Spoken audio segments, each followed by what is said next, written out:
that you guys need to get is some stockinette, and we have it in they're in these boxes down here in the rolls. So you just pull out, and you need enough because you'll put 2 layers on your calf. We have different sizes. This is a 2-inch one because we're going to do a really small calf. There's some bigger calves in here that might need the 3-inch. But again, you want it to fit on snugly. So not like a bulky gym sock, but more like a pantyhose kind of snugness. And you're gonna do double length. So look at how long you want your cast. Most of these, I think all of these calves are broke on their MC3, MC4, MT3, MT4. Wow, some more than others. So if they're broken there, where does our cast ideally need to extend? A joint above and below, and where do we want the end of our cast to, or the top of our cast to end? Not the mid radius or mid tibia, right? So ideally it's going to go up almost to the proximal radius, proximal tibia to be correct. Some people do it down lower, and if you had a lower fracture in your cannon bone or MC3, MC4 area, you could do that, but most of these calves are pretty small, so you guys can go ahead and do basically a full limb cast, okay? So you need to make sure you're getting your stockinette the right length, and longer is better than shorter. Once you get your stockinette, you're gonna roll it. So, actually I can show you how to do that. So I'm gonna kind of figure out where the middle is.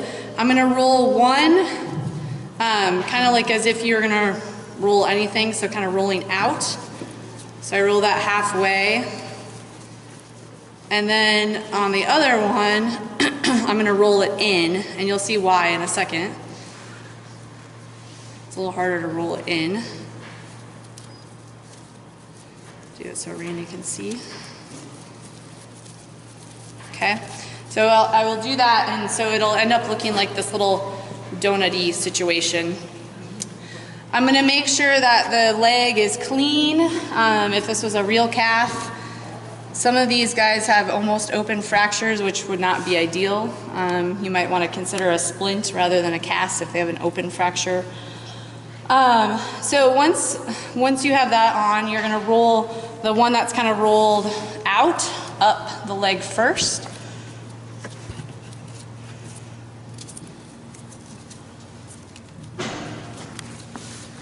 And again, you want to go nice and high, so that's why you want longer. Longer is better than shorter on this. And then with the one at the bottom, you basically do one twist, and then that can let the other one roll up. So you have 2 rolls of stockinette, and you saw how easy that was for me to roll it up that way. So I'm gonna make that nice and high, because I can trim that, and actually I'm gonna fold it later. Then the next thing you wanna do is put on your felt. Generally, we're gonna put this at minimum on the top of where the top of the cast is gonna go. And the felt that we have here is for an adult horse, so it's really thick. For these calves, you can actually just tear it in half, and that'll be about the right thickness. So you can do that. And so you're gonna kind of determine where the top of your cast is gonna be, and we're gonna try to go as high up as possible. And Ariane is gonna tear me some tape, just a little piece. And so then you just tape this in place. And it's really important that we pre-measured this, but it's really important that you measure it so that it's as close a fit as possible. So you're wrapping it around with minimal tension, and then that the ends overlap as perfectly as possible when you put it together. And you just hold it with one piece of tape, okay? In larger cows, sometimes you want to protect the dew claws, so you can actually take one of these pieces of felt and cut little holes in them and wrap that around the fetlock as well. With the calves that we have, usually they're fine without doing that, so we're not going to worry about that today. So that's that part. Then today we're going to we're going to show you guys how to put OB wire in the cast. Remember I talked about that quite a bit in lecture, because then you can take a cast off without a cast saw, right? So to do that, you're gonna put one on either side of the limb. Very important to remember which one is medial and which one is lateral. Because if they cross, you can cut the calf's leg off when you go to saw the cast off. That's not good. It's very scary. And horses, we actually label them with different vet wraps, so we don't do that. So you're gonna lay those on medial and lateral, and then the extra you can just curl. More tape. Ariana, you're me my tape girl. That's fine. So you can curl the extra up, so it's kind of out of your way. Another piece, please.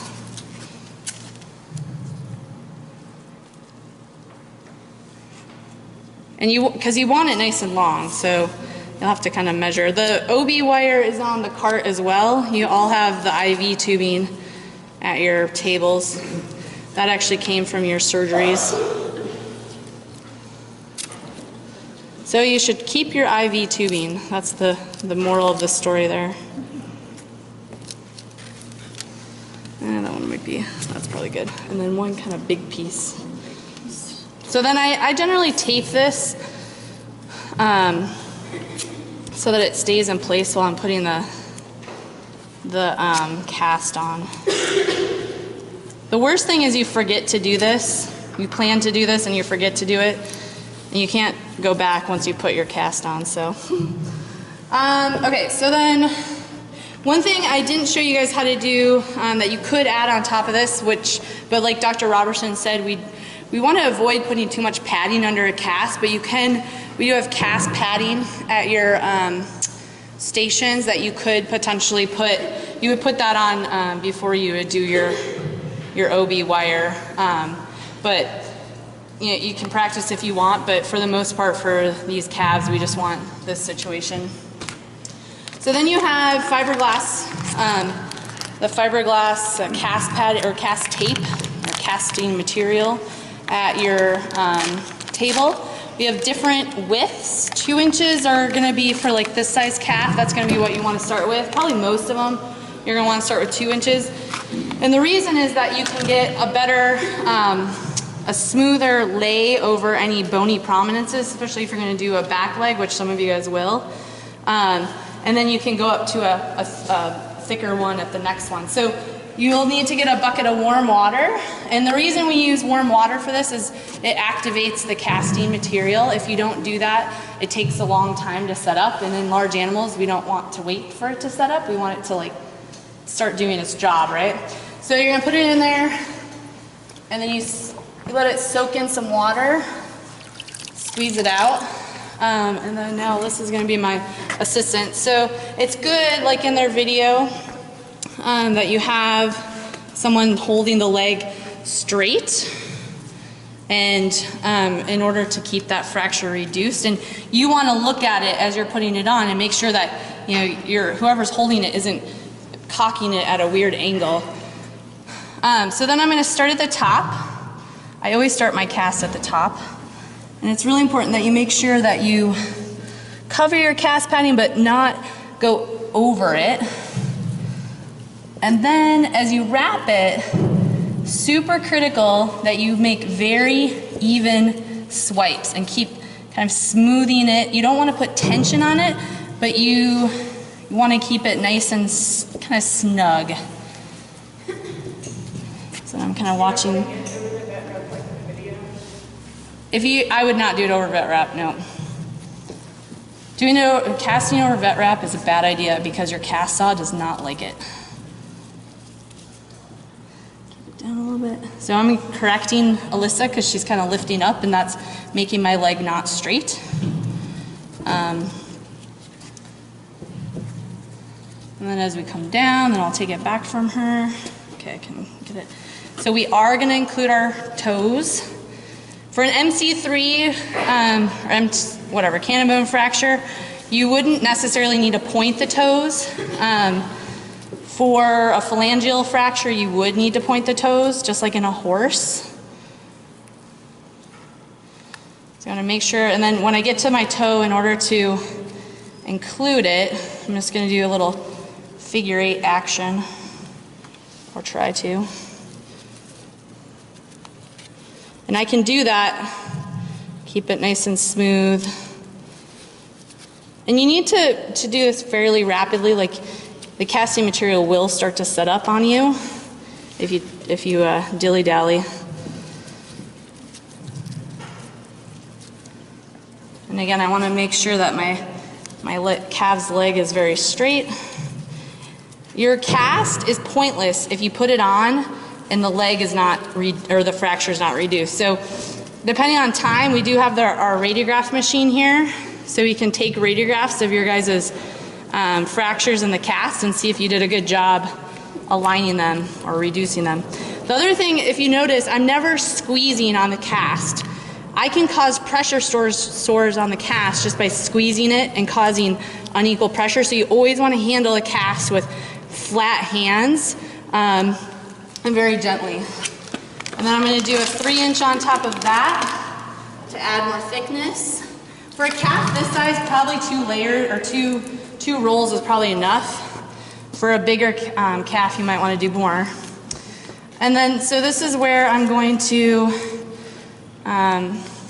fold this guy down. Make a little slit. So make a little slit in your stockinette. If you include your OB wire in this part, then it doesn't work. So make a little slit. So this comes down, and then I can wrap on top of it. So that just keeps the top of the cast a little neater. You can see I kind of got this one twisted, so hopefully it doesn't cut his leg off. And then, so same idea, I'm gonna go back down. I'm gonna try to keep it very smooth. And there is a little give on this casting tape, so you can kind of smooth it as you go.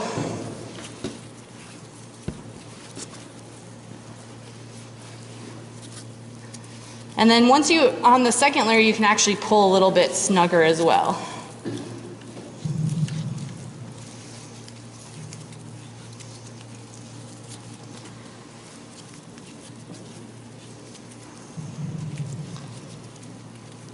So really important to leave your OB wires out of the cast, because otherwise they won't work. And this is actually already hardening up quite a bit.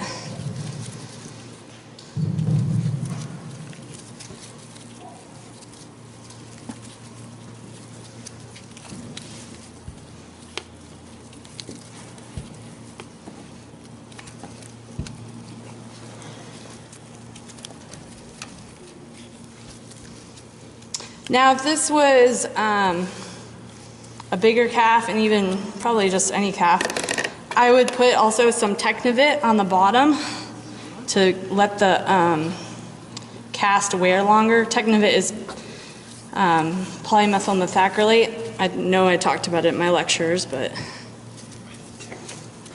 you did too. Dr. Robertson did too. And then sometimes I'll apply a little water, warm water to this to help kind of smooth it out a little bit. And so then it's really important that you keep the calf, if this calf was alive, which it's not, that you keep that calf nice and stable for a good probably 15-20 minutes for it to cure. And then usually by that time it's cured enough that he could stand up and go walk around. All right. So then what do you do with these that are hanging out? So basically then, once the cast is cured, I usually just take Elastoplast, or Elasticon, sorry. We call it Elastoplast in Canada. And you just wrap that all around to hold it on. We won't do it right now, but. But you also do that because you're trying to cover this area so stuff doesn't get down there. Yeah, that's right. And so you also put make sure you put some on the skin so that stuff doesn't get down in the cast. And your farmer or owner needs to keep that on. Like the Elasticon will only last a few days and it needs to be replaced. So they need to keep doing that. All right, anything else I forgot? How long do you leave them on? Oh yeah, so I know I talked about this. Okay, who remembers me talking about cast length. I think there was a test question in one of my years. How long would I leave a cast on this size of a cast? 2 weeks. 2 weeks, good. And how am I going to do it? How am I going to indicate on it to make sure the farmer brings it back? I'm going to write on it with a Sharpie. I'm going to put the date that I want it back. Or I want to see it again. Okay? All right. Anything else? Okay. So the only other thing is that once you get your cast on, it kind of hardens, we want you to take the cast off. Yeah, And then we want you to splint it. So you can either splint it once you get done with this and you cut it on both sides. You actually have the form. Can y'all hear me okay? Okay, you actually have the form that you can just put one of those back on to kind of support the leg for a little bit longer if necessary. So you don't have to do the cast again unless they're rapidly growing to the point that you feel like it's not going to fit very well. So. And we also have cast saws if you guys want to practice with a cast saw. Or if you forget to use the wire.